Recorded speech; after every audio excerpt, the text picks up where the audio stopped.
It's a great honor for me to be part of this very timely, very special, and indeed historic event of the coming together of the African defense chiefs here in Abuja, Nigeria. For those of us who have lived through pre- and post-independence of African nations, this event conjures emotion as well as nostalgia. In this regard, we recall vividly how in the late 50s, the late President Kwame Nkrumah of Ghana articulated his vision of an African collective security system through the creation of an African High Command. African High Command is the highest form of strategic defense cooperation in the continent, were it to have been established. Nkrumah's vision was further developed here in Nigeria, precisely in Lagos, in 1964, at the organization of African Unity Council of Ministers meeting, where the creation of an African High Command was high on its agenda. I draw attention to this vision, not just because of nostalgia, because as the saying goes, you can't know where you are going unless you know where you are coming from. The translation of that vision, however, into concrete reality has eluded us in the continent.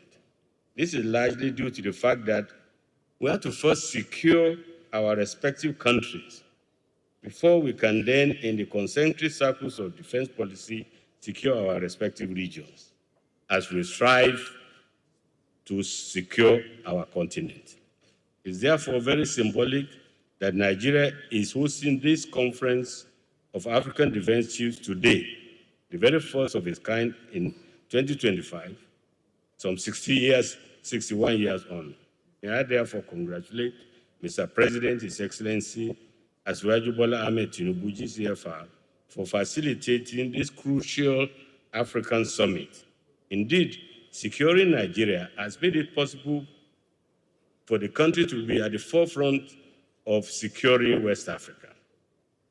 We're all aware of the creation of ECOWAS and its defense instrument ECOMOG. Joined by Ghana and other member states of ECOWAS, ECOMOG was a trailblazer in the security and defense of the sub-region of West Africa. And through the instrumentality of ECOMOG, the Nigerian armed forces have made tremendous impact on the region and continue to do so. I therefore salute our chief hosts of this event, General Christopher Musa, and all the service chiefs for their focus and dedication to the peace and security of the most populous sub-region in Africa, and for their foresight in convening this inaugural African Chiefs of Defense Summit. The theme of the summit, combating contemporary threats to regional peace and security in Africa, the role of strategic defense collaboration, resonates strongly with many African scholars, security experts, and policymakers alike. Neither has there been lack of practical steps to combat insecurity in Africa through collective approach. The African Peace and Security Architecture and a supportive standby force have been created under the auspices of the African Union, and that African standby force was actually supposed to have become operational by 2015.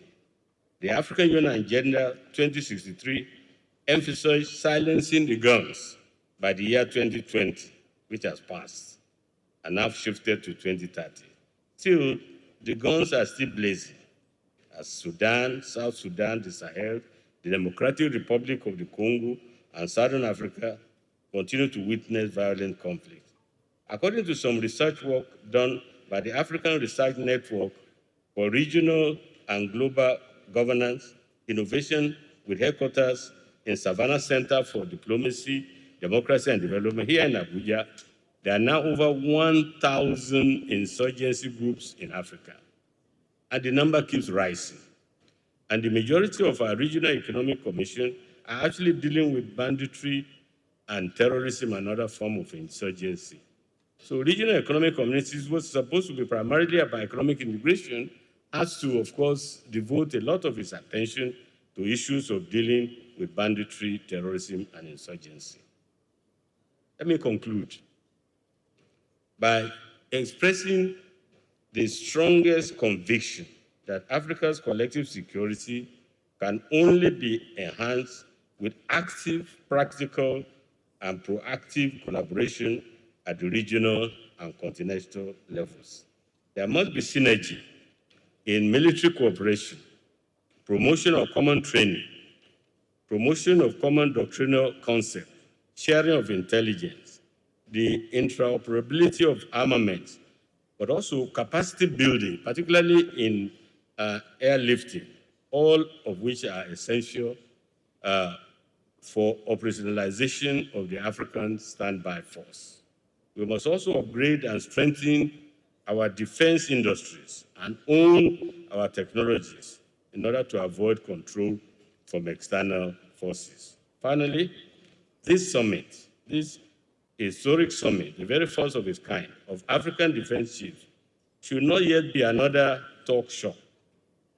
We must strive at concrete and realistic solutions to combat old as well as new threats to peace and security in Africa. Africa must design, own, and build a security architecture that guarantees our sovereignties and guarantees human security in all of its dimensions. I thank you for your kind attention, and I wish all of us fruitful deliberation. It is both an honor and a duty to address this distinguished gathering of Africa's military leadership at this historic event. Today, we are joined by some of the continent's finest men and women who continue to stand guard to protect Africa's peace and security. This summit is more than meeting. It is a bold statement of our collective commitment to building a safer, stronger, more united Africa. Our continent is facing serious and evolving security threats from terrorism and insurgency to cyber attack and maritime security. These challenges are complex, transnational, and increasingly asymmetric. Tackling them requires not just national resilience, but also strong continental cooperation. Today, we take an important step forward. We affirm that Africa's security must be driven by African solutions, African leadership, and African unity. Nigeria has always played a leading role in promoting regional peace and stability. Our armed forces have been actively involved in peacekeeping, counterterrorism, and humanitarian missions across Africa and beyond. We remain committed to strengthening our defense partnership, both bilateral and multilateral, to support peace, development, and democratic values. This summit reflects our belief that no single country can secure the continent alone. We must work together, sharing intelligence, aligning doctrine, and building trust among defense institutions. The future of warfare is digital, fast-moving, and unpredictable. As defense leaders, we must embrace innovation, we must invest in cyber defense, artificial intelligence, and indigenous military technologies. Africa must not just keep up with global trends, we must take the lead in shaping them. Let this summit serve as a platform for defense industrial collaboration, joint training, and strategic planning. Let us build defense institutions that are agile, accountable, and ready for challenge ahead. Going forward, I strongly advocate for this summit to become a regular event. Let it be institutionalized as an annual platform for strategic dialogue, coordinations, and professional exchange.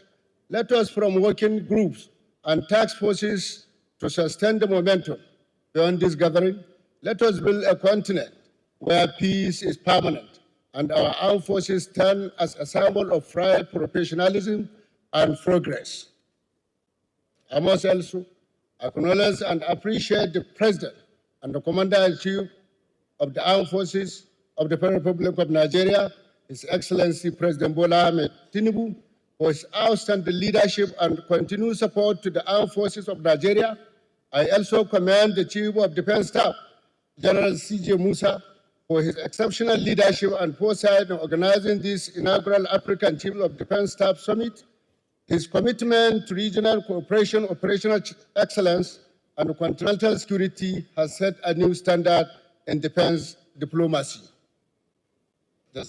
The success of this summit is a testament to his professionalism and dedication to unity among African defense institutions. Ladies and gentlemen, on behalf of the Ministry of Defense and the Government of the Federal Republic of Nigeria, I thank you for your presence, your partnership, and your dedication to African security. I wish you all productive and fruitful deliberation. Thank you, and may God bless the African continent.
Federal Ministry of Finance, representing the Honorable Minister of Finance and Coordinating Minister of the Economy.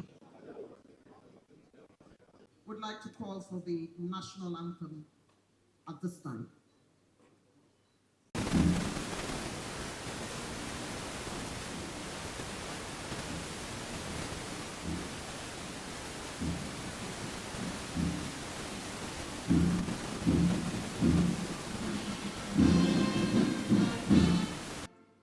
The eighth anthem.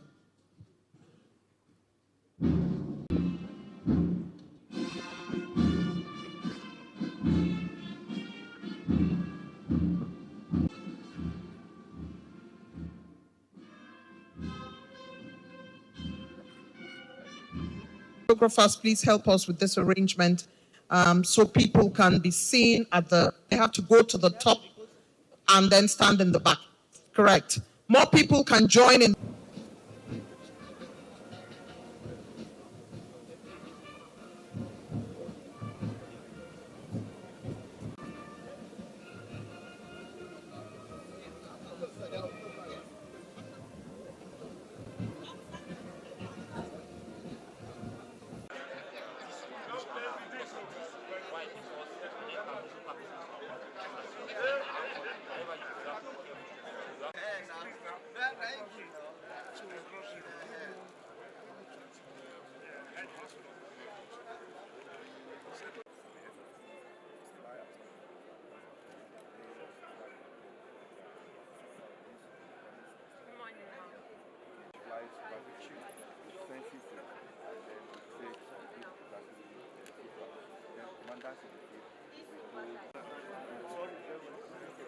I wanted to see CDS chat.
Thank you so much for being late. Try the food, okay? I live here, so I will. Oh, really? Yeah, I'm the defense guy, Oh, so I good. live here. Try the food, try the food, try the... I have. It's not a uniform, I'm a uniform, so it's a different ballgame. This is almost beautiful.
I didn't even know. I was just pressing my phone like this.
I offer my special thanks to General Musa for personally inviting me and my colleague, Helen Doyley, to present on the importance and significance of sports recovery and the power of the Invictus movement.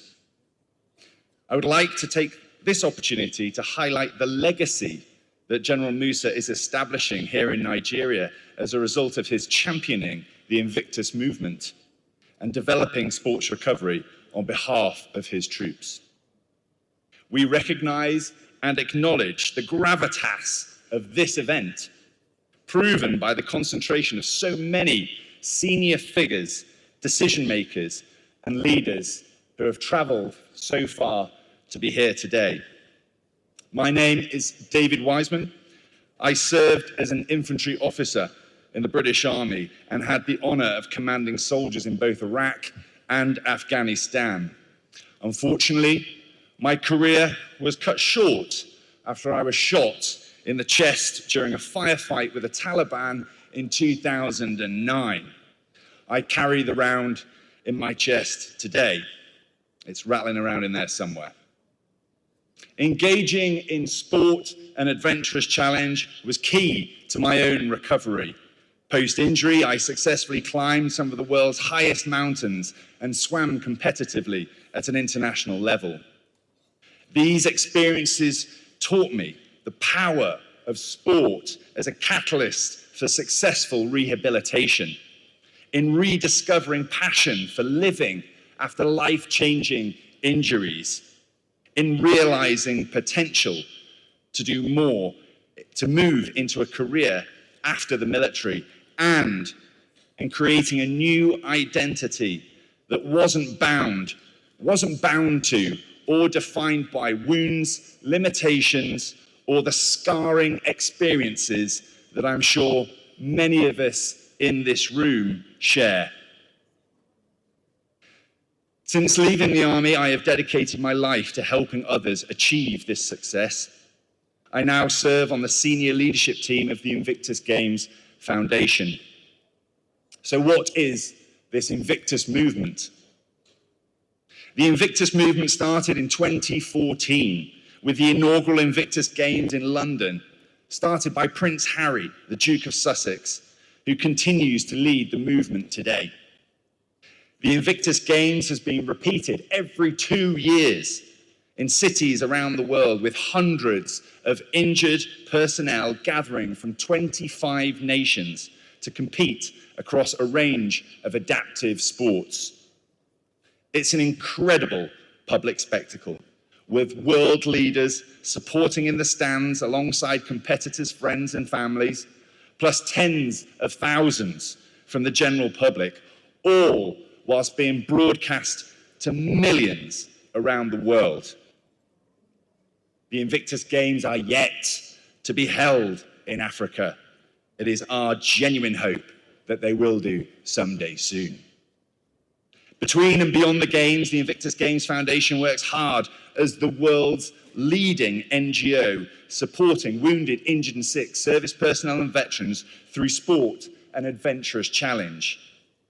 As proven by my presence here today and by the incredible work that's taking place here in Nigeria, we operate at the political level to catalyse systemic change across a growing international movement, focusing on where the need is great, whilst maintaining support for the community we have built over the past decade.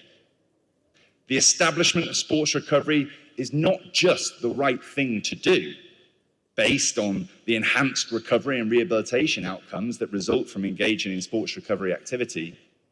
It is also a clear demonstration that leaders care for their troops. Empathy for troops, especially those who become injured, is key to the moral component of fighting power. A soldier who feels that he will be looked after and respected should he become injured is easier to recruit, easier to retain, and will work and will fight harder for his commanders. Over his tenure, and in partnership with the Invictus Games Foundation and delivery partner Africa Unconquered, General Musa has championed the development of sports recovery here in Nigeria. A series of events that captured the world's attention, initially when Nigerian service personnel secured multiple medals at 2 Invictus Games. Secondly, when Harry and Meghan, Duke and Duchess of Sussex, visited Nigeria just last year to spend time with and honour the armed forces community. And most recently, when General Musa and the Right Honourable Mr. Abubakar broke ground on the new Armed Forces Invictus Centre to support the rehabilitation of wounded personnel here in Abuja. General Musa is building a tremendous legacy for his time as CDS and setting conditions for future leaders to build upon it. It has been a personal and professional highlight in my career to see the great work that has taken place here in Nigeria. But the work is not complete. Concerning the Invictus movement, Nigeria stands alone on the continent of Africa. And I hope that here, this week, we can change that. When we think about the need, I drew inspiration from Professor Gambari's speech earlier. 1,000 insurgent groups here on the continent of Africa. And he set the challenge that this should not be a talking shop. Well, I offer you, ladies and gentlemen, something very practical that we can take away from this week. My colleague and fellow member of the senior leadership team, Helen Doyley, and I invite you, the most powerful military men on the continent of Africa, drawing from the spirit and ethos of this conference, I stand here with an offer of friendship and collaboration, an open invitation for every African nation to join the Invictus movement. We ask for nothing in return, just a simple pledge to commit to supporting men and women in uniform by establishing and developing sports recovery. The call to action is for the distinguished leaders gathered here is to find me or Helen this week and express your nation's interest in joining the Invictus movement. Consider this perhaps the first stage in building upon Nigeria's example, the first step to sending a national team to the Invictus Games and to be celebrated the world over. But deeper than this, it's an opportunity to be a champion of sports recovery, a champion for the welfare of your men and women in uniform, whom it is always an honor for true leaders to serve. Finally, I promise, finally, and this is my second promise. I made you that first one right at the start. This is my second promise. I promise you, reference that bullet that's still in my chest. If you come and talk to me about the Invictus movement anytime this week, I will show you the X-ray and I will let you into the secret whether or not I set off airport security when I go through the gates. Thank you very much.